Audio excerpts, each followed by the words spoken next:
நம்முடைய சரீரமானது நிலையில்லாத ஒரு சரீரம்.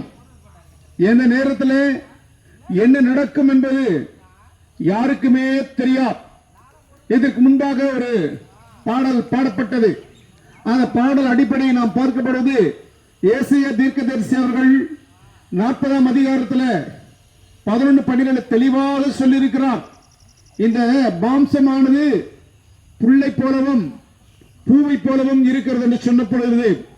நம்முடைய சரீரமானது ஒரு பூவுக்கும் ஒரு புல்லுக்கும் ஒப்பாயிருக்கிறது. ஆனால் இந்த வசனம்தான் என்ற நிலையானது.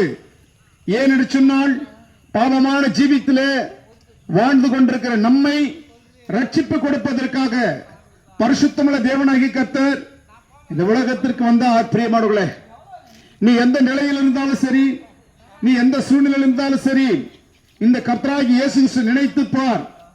அவர்தான் உன் பாவங்களை மன்னிக்க முடியும். அவர்தான் உன் பாவங்களை பரிசுத்தமாக்க முடியும்.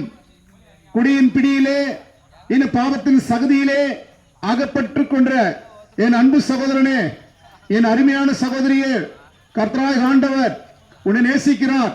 உன் குடும்பத்தின் உறவுகளை நேசிக்கிறார்.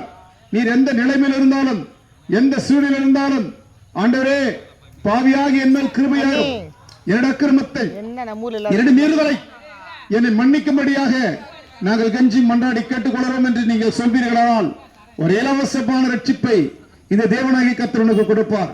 ஒரு இலவசமான ரட்சிப்பை இந்த தேவனாகிய கர்த்தர் கொடுத்து உனக்கு உதவி செய்வார். பிரியமானவர்களே, ஏனென்று சொன்னால், நாங்கள் ஏன் வீதி வீதியாக வர வேண்டும்? ஏன் தெரு தெருவாக வர வேண்டும்?